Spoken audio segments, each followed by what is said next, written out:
Operação Carbono Zero contra o crime organizado. O presidente Lula nesse encontro com o presidente do Panamá, defendendo a soberania. Dia do avicultor, que é hoje, viu, gente? Ressaltando a importância desse setor fundamental, então, para a economia aqui do país. Chegou a hora da gente conversar com a jornalista Ana Amélia Lemos, senadora e nossa comentarista aqui do canal. Muito boa tarde, bem-vinda, Ana. Boa tarde. Quanta coisa acontecendo, hein, Simone? Pois é, né, Ana? Mas primeiro vamos falar da festa do Dia do Avicultor. Dia do Avicultor é hoje e é uma profissão que ajuda e muito a economia do Brasil. A gente viu que em maio, né, o setor passou por apuros, momentos difíceis de resiliência em relação à gripe aviária. Foco, né, bom dizer, em um estado, Montenegro, no Rio Grande do Sul, foco controlado, mas os países deixaram de fazer essa importação, de comprar a proteína brasileira. Muitos já voltaram, né, melhor dizendo, mas a China, que é grande parceira, ainda não. Mas vamos lá, hoje é um dia muito importante do avicultor. Eu acho que a gente tem que festejá-los, né? Porque a avicultura ela tem uma relevância fundamental, não só na carne, mas também os ovos, que são proteína, né, direta, e é uma alimentação bem popular, né, de os preços, melhores preços para o consumidor. Então, o Brasil se projetou, hoje tem o maior produtor de ovos do mundo está aqui no Brasil. E assim sucessivamente, é uma produção espalhada em todo o território brasileiro, praticamente, no Rio Grande do Sul, Santa Catarina, Paraná, que são os maiores, mas Minas Gerais, São Paulo, Mato Grosso também tem unidades importantes, e o Nordeste da mesma forma. Então, é uma área dinâmica da economia, muito importante. Eu até brinco que a galinha foi a primeira inventora do marketing, Simone.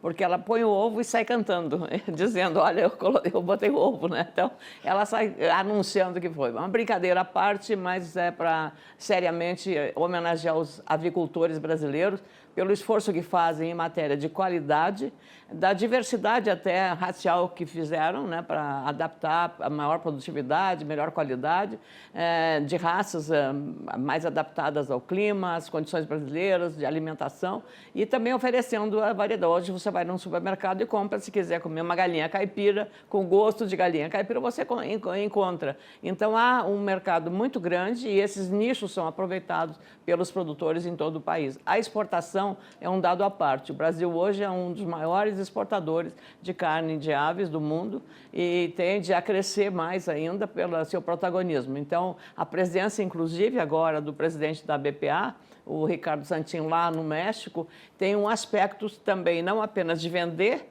mas carne suína, que eles também representam, e carne de frango, mas também sinalizar para a observância das regras da Organização Mundial da Saúde Animal, que diz respeito à regionalização de focos de febre, da febre aviária, da gripe aviária, quando há uma ocorrência regionalizada. Num país como o Brasil, né, que aconteceu, você lembrou agora o caso de Montenegro, no Rio Grande do Sul, e a suspensão foi para todo o Brasil.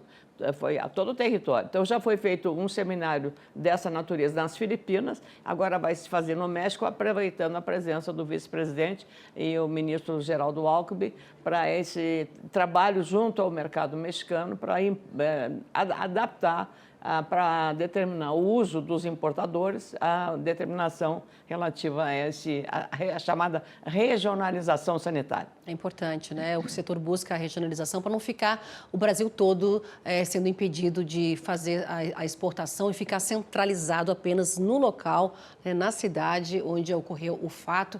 Você falando em relação à qualidade, a gente vê aí a importância dos avicultores, né? Os produtores, né? São importantes também na biosseguridade, não é, Ana? Que a gente vê aí que aconteceu esse caso da gripe aviária em Montenegro, no Rio Grande do Sul, mas rapidamente... A sanidade animal. Rapidamente, foi controlado. Rapidamente, né, Ana? Os mecanismos foram muito eficientes no Brasil, mostrando exatamente a agilidade e a rapidez da questão sanitária, o Ministério da Agricultura, o próprio governo do Estado, o município junto desse processo. Então, isso agora, o setor também, a gente aqui, eu estava falando agora e lembrando, Simone, da questão do frango caipira, né, que é fazer um...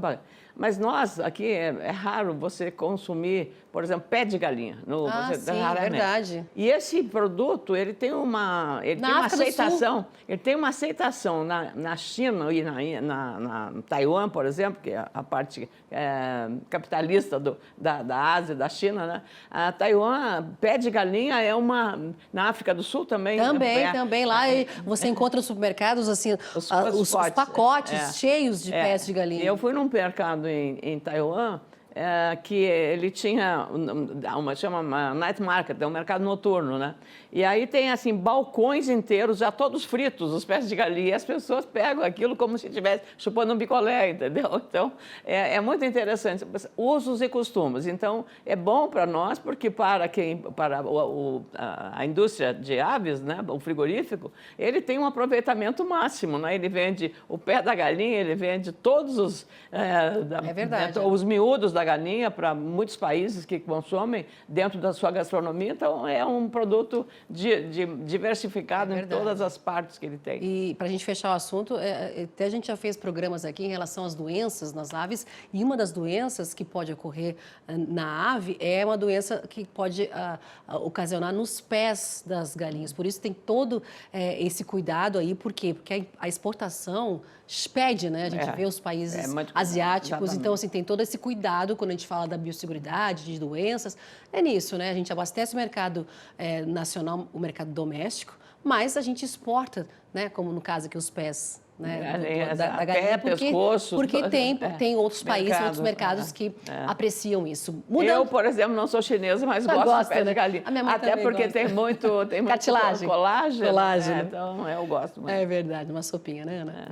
Seguimos, vamos falar das investigações aí da Operação Carbono Zero, que movimentando o país hoje, né? O carbono oculto, melhor dizendo, que apura, então, a atuação, né, de organizações criminosas no setor de combustíveis. Começaram, então, a partir de denúncias, não é, Ana? Feitas por empresários e produtores, viu, gente, do setor canavieiro, que alegaram, então, terem sido coagidos e pressionados a venderem terras e até usinas de cana-de-açúcar para a organização criminosa, o PCC. As investigações também apontam a importação de etanol de forma irregular. Há indícios de que o PCC esteja por trás dos incêndios, aqueles incêndios registrados em canaviais no ano passado, em São Paulo. A suspeita é de atuação contra a ordem econômica, adulteração de combustíveis, crimes ambientais, lavagem de dinheiro, fraude fiscal e estelionato. Muita coisa acontecendo, a gente viu aí em relação... Eles administravam 40 fundos, não é, Ana, de investimentos? Sim, porque com a sonegação que fazem só na área de combustíveis dá para exatamente ser dono até de banco, pelo dinheiro que ele sonega. Aliás, isso foi devido elogiável a operação do governo do Estado de São Paulo, contando também com a Polícia Federal, a Polícia Militar e a Polícia Civil do Estado de São Paulo. É muito importante, eu diria, esse entrosamento entre o governo federal e um governador de oposição partidária ao governo central, mas isso mostrou que é possível você trabalhar em defesa de um interesse maior. A questão do crime organizado é uma questão que não é só do Brasil, está incrustada em todo mundo e é um grande dilema e é um grande desafio para todos os governos de todos os países. E acontece o seguinte, o Congresso Nacional iniciou, exatamente provocado pelo setor de combustíveis, onde há o maior grau de sonegação. 3 setores são mais sensíveis: combustíveis, em matéria de sonegação, bebidas e cigarros. E aí, o que aconteceu? Eu fiz uma lei, fui autora de uma lei, mencionada até pelo Emerson Capaz, que é o presidente hoje desse grupo, que é contra a pirataria. Aí nós trabalhamos muito, foi um relatório feito pelo senador hoje vice-governador do Espírito Santo, Ricardo Ferraz, depois o Fabiano Contarato. Só que é incrível, mas um projeto com essa envergadura, com essa relevância, não pela autoria, não absolutamente, não é isso, é o conteúdo, o que dizia o projeto. O devedor contumaz, que é o que ele fazia. Ele abria um posto de combustíveis com uma razão social, e não pagava ICMS, não pagava nenhum tipo de imposto. Quando chegava um determinado que vinha a fiscalização, ele saía dali, fechava e abria outro com uma outra razão social. Além disso, adulterava o combustível, quer dizer, era um prejuízo para o consumidor e um prejuízo, evidentemente, com a sonegação. Esse trabalho foi feito com muita intensidade, com muita seriedade, mas forças ocultas, todo mundo sabe quais são as forças ocultas, muito poderosas, impediram ao longo do tempo que esse projeto fosse aprovado. E agora coube à Polícia Federal e à Polícia do Estado de São Paulo investigar e ir atrás desses bandidos que agora compõem aquilo que a gente considera o crime organizado. E isso nós estamos vendo a cada dia um prejuízo grande para a população, especialmente para o cidadão comum, nós, pessoas físicas que pagamos nosso imposto de renda, declaramos. E aí essa bandalheira, desculpa a expressão, mas é a criminalidade chegando nas barbas dos governos e só agora. Todos os estados, praticamente todos os estados, têm legislação estadual sobre o devedor contumaz. Não é aquele que houve a enchente no Rio Grande do Sul, vou falar sobre um episódio.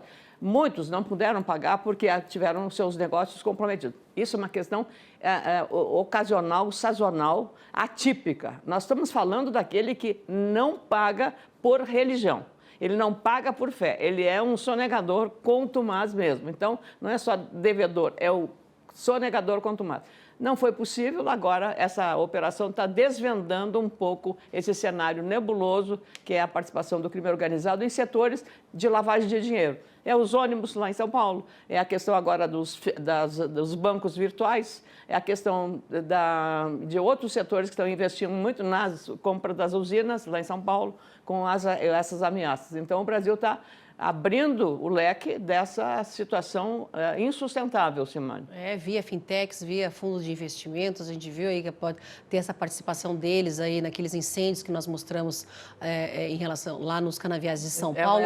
Ana, claro, tudo intimidação, o poder policial, né? E as frentes parlamentares que representam então o setor de combustíveis emitiram então nota conjunta sobre a operação. Eles destacam a necessidade então de aprovar projetos. Muito bem feita a nota de todas as entidades. Então, eles querem, né, essa aprovação de projetos que endureçam, então, né, a fiscalização no setor e fortalecem também esse combate ao crime organizado. As entidades representativas do setor de biocombustíveis também deram apoio à Operação Carbono Oculto, se manifestaram a Bioenergia Brasil, o Instituto Combustível Legal, ICL, o Sindicato Nacional das Empresas Distribuidoras de Combustíveis e de Lubrificantes, Sindicom, e a União da Indústria de Cana-de-Açúcar, a Única. Todas destacam o alcance da operação e a firme atuação na defesa da legalidade e da livre concorrência. E também lembram que os setores sucroenergético e de combustíveis são estratégicos para a economia nacional, com geração, né, de milhões de empregos. Geração de empregos, não é, Ana? A gente vê essa participação... Produzindo energia limpa, né? Energia limpa, mas tem, né, esse tentáculo do PCC também nessa área aí. Essa adulteração também dos combustíveis é muito grave, não é, Ana? O risco que dá para você, o prejuízo para os carros, para os motores dos carros, por exemplo. Tem tudo isso, né? O prejuízo, essa sonegação, prejuízo também ao consumidor, para os cofres públicos, enfim, é muito grande, esses tentáculos são grandes, estão atuando em muitas frentes, a gente viu aí em relação às usinas, difícil. É um quadro muito complicado. E o Congresso, né, acho que está devendo à sociedade, Simone, pelo menos criar um juízo e voltaram atrás da prioridade ao foro privilegiado, que era uma proteção para tornar cidadãos de primeira e segunda classe. Nós seríamos de segunda classe. O Congresso, os congressistas de primeira classe que ficariam livres de processos. Então, isso a grosso modo. Mas, no fundo, era exatamente isso, um privilégio inaceitável para a sociedade desse foro privilegiado, que eles desistiram pela reação que houve geral no país sobre essa tentativa. Ora, mas para tratar desse assunto, eles tiveram tempo, se organizaram, se prepararam. Como a reação foi muito negativa, decidiram agir. A mesma coisa aconteceu em relação à adultização das publicações nas redes sociais. Foi aprovado, deram um regime de urgência e conseguiram. A questão independente é a questão relacionada ao imposto de renda. Mas, quando esses temas principais, como esse que eu falei, do devedor contumaz, ninguém se mexe, ninguém se move, porque ali também está, na Casa Legislativa, seja na Câmara ou no Senado, interesses muito ocultos para defender exatamente a ilegalidade. E aí não aparece nenhum autor para botar a cara, a tapa, para dizer quem é que está fazendo. É tudo por baixo dos panos. Seguimos. Brasil e Panamá, Ana, fechando acordos aí, fecharam acordos de cooperação na área da agricultura, não é? Pecuária, segurança alimentar. O presidente Lula recebeu, então, o presidente José Raul Mulino, né? E declarou apoio à soberania do país sobre o canal do Panamá, né? Sem citar o presidente Donald Trump, então, disse que o comércio internacional é utilizado como instrumento de coerção e chantagem. Vamos ouvir. O último presidente da República do Panamá que teve no Brasil foi em 2008. E isso é muito ruim porque isso dificulta o crescimento da relação política, a relação comercial. Isso dificulta a relação entre os nossos empresários. E a vinda do presidente Mulino ao Brasil é, na verdade, o recomeço de uma nova relação entre Brasil e Panamá. Estamos fortalecendo os vínculos entre a maior economia e o principal centro logístico da América Latina e do Caribe. A ameaça de ingerências pressiona instituições democráticas e compromete a construção de um continente integrado, desenvolvido e autônomo. O comércio internacional é utilizado como instrumento de coerção e chantagem. O Brasil apoia integralmente a soberania do Panamá sobre o canal, conquistada após décadas de luta. Há mais de 25 anos, o país administra o corredor marítimo com eficiência e respeito à neutralidade, garantindo o trânsito seguro a navios de todas as origens. Por isso, decidimos nos somar ao protocolo, ao tratado relativo à neutralidade permanente e ao funcionamento do Canal do Panamá, já subscrito por mais de 40 países. O acordo firmado entre o Ministério de Portos e Aeroportos e a autoridade do canal vai otimizar as exportações brasileiras e modernizar a operação dos nossos portos. O Panamá pode contar com o apoio do Brasil na missão de preservar a região como zona de paz e livre de armas nucleares. O combate ao crime organizado não pode servir de pretexto para ameaças ilegais de uso de força em violação à Carta das Nações Unidas. Saúde a adesão panamenha, a Aliança Global de Biocombustíveis e o Programa Nacional de Mistura de Etanol à Gasolina, que abre novas portas para a cooperação e investimentos bilaterais. O Brasil está pronto para compartilhar sua vasta experiência na produção de energias renováveis. O presidente Lula declarando, então, defendendo, né, a soberania do país, né, do Panamá. O Canal do Panamá foi uma obra extraordinária. Para quem já visitou o canal, eu já fui mais de uma vez lá, é uma coisa extraordinária porque a obra em si foi a engenharia francesa, o engenheiro que fez a Torre Eiffel, o projeto da Torre Eiffel, foi o que desenhou originalmente o Canal do Panamá. E foi uma obra ciclópica, como se dizia, para abrir um canal entre dois oceanos. Aquilo é fundamental para o hoje cada vez maior e mais intenso comércio entre a Ásia e a volta para fazer entrega nos grandes mercados, como, por exemplo, o mercado americano. Como a China é o maior cliente desse canal, e a Panamá e Paraguai têm relação diplomática com Taiwan, que a China quer de volta para o seu território, incorporar o seu território. Está sendo mais difícil porque Taiwan tem a proteção dos Estados Unidos. De qualquer maneira, a China foi para o Panamá e disse o seguinte: se vocês não quiserem romper com Taiwan, eu vou fazer um outro canal. Canal. Resultado, o Panamá rompeu com o Taiwan e deixou apenas um escritório de representação, como é no Brasil, em todos os países da América Latina, exceto o Paraguai. O Paraguai continua tendo relação e Taiwan construiu o Congresso do Paraguai, feito pelo governo de Taiwan, pela sociedade de Taiwan.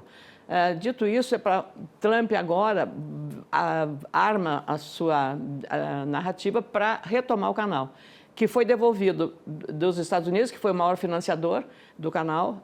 Em 1999, no governo Clinton, foi formalizado uma cerimônia muito importante, porque o canal se tornou um canal panamenho. Então, aí o nacionalismo do Panamá, que é um país pequeno, vibrou com essa decisão. Agora, Donald Trump, assim como já disse que queria incorporar o Canadá aos Estados Unidos, ser um estado americano, e também lá a Groenlândia e mais outras iniciativas desse tipo, dessa natureza, ele está agora querendo anexar de novo, que os Estados Unidos sejam os donos de novo do Canal do Panamá. O México também, né? O México, não, ele já fez mais outras, mas basicamente porque o interesse logístico, da logística ali para a Ásia, trazer o comércio, se você parar ali, a maior parte dos carros, dos navios de grandes cargueiros, são todos de automóveis, a maior parte deles, né? Carros de cima a baixo, 3 andares de automóvel. Então, tem uma estratégia muito importante do ponto de vista da redução do tempo do transporte da Ásia para os Estados Unidos, por exemplo. Então, mas essa guerra ainda vai render muito, essa guerra comercial e a disputa do Donald Trump. Seguimos acompanhando, o Brasil firmando, né, mais acordos Panamá aí, é importante agora o governo brasileiro fazer. Não é um mercado grande, mas é um mercado significativo. Então, o Brasil firmou acordo de cooperação com o México. Vamos falar agora do México, né? Durante a missão do governo, essa missão oficial do governo brasileiro, também de empresários ao México, né? Ao país latino, na área de biocombustíveis. As parcerias, então, incluem ação colaborativa na produção e uso de biocombustíveis e prevê um incentivo à produção de etanol no país mexicano. Uma outra parceria é o estreitamento de relações entre a Apex Brasil e a Secretaria de Economia do México para o intercâmbio de bens, serviços e investimentos. A gente viu aí em relação a essa parceria, né, os biocombustíveis presentes, em relação ao etanol, né? Então a gente está vendo a importância que nós temos hoje reuniões. Nessa área, né? Foi bom o Brasil ter se modernizado nessa energia limpa. Etanol, agora com o B30 e também trazendo, né, um aumento da participação dos combustíveis não fósseis na questão climática, que vai ter um efeito muito importante, né, Simone? Então, hoje o Brasil está, eu diria assim, com a estrela, está com um caminho pavimentado muito importante na área de biocombustíveis. E no México, né, continuamos a falar, a Associação Brasileira da Indústria de Exportadores de Carne Bovina também espera que o anúncio, né, da habilitação de mais 14 frigoríficos, viu, Ana, para a venda aí da proteína brasileira, né, da carne brasileira ao México. O presidente da entidade, Roberto Peroz, ele disse que ainda, né, que há expectativa de renovação do pacote contra a inflação no país, o que deverá, então, manter a isenção de tarifas sobre produtos básicos. Vamos ouvi-lo. No México, que se tornou esse importante mercado para a carne bovina brasileira, hoje é o nosso segundo maior mercado, né, nos dados do último mês, e com a possibilidade de expansão muito grande. Então, viemos aqui pedir a prorrogação do plano anti-inflacionário que o governo mexicano tem colocado, e isso favorece a vinda da carne bovina brasileira para cá. Viemos solicitar também ao governo brasileiro que negocie com o governo mexicano a expansão de plantas frigoríficas para que possam mais empresas do Brasil exportar carne bovina ao México. Enfim, uma série de demandas para que a gente possa continuar esse fluxo comercial da carne bovina brasileira ao México. Pois é, tem todas essas medidas aí que ele citou, né? Entre elas, essa expansão aí, aumento de frigoríficos, né, para a venda da carne bovina por lá. É um mercado, o México sim é um mercado muito grande, um mercado que hoje depende muito dos Estados Unidos, mas também teve aplicação de tarifaço, né, no México. A presidente mexicana conversou, dialogou e conseguiu uma redução, uma melhora do que era originalmente. Mas para o Brasil é muito importante, e para o México também, não se tornar muito dependente dos Estados Unidos, que é exatamente o grande aliado que eles têm. Grande parte das empresas empresas americanas de automóveis, especialmente, ou outros tipos de indústrias americanas operam no México, então geram empregos no México, o México tem interesse disso, então não quer romper, evidentemente, não pode, é um vizinho muito poderoso, embora tenha levantado o muro e agora pintado de preto. E, Ana, também tem essa expectativa de hoje, né? O vice-presidente Geraldo Alckmin encontrar a presidente do México, a Cláudia Sheinbaum, né? Vamos ver, estava previsto para agora à tarde. Muito, isso aí vai dar possivelmente boas notícias, né? Porque também, estrategicamente, geopoliticamente falando, eles têm interesse dessa aproximação, né? Porque são grandes mercados. Tá certo. Ana Amélia Lemos, muito obrigada pela Fora o análise hoje pra futebol, gente. né? Que a gente teve lá também. Pois O tri foi no México. Foi no México, né? Obrigada, viu, Ana, pela participação, análise. Já te desejo um bom fim de semana. Então, rapidamente, você vai para a Expo Inter, né? Abre domingo e vai ter uma série de eventos importantes lá. Traz para a gente todas as informações para a gente começar a falar junto, falaremos de lá direto. Tá bom, querida. Muito obrigada. Boa tarde para você. Obrigado, bom trabalho.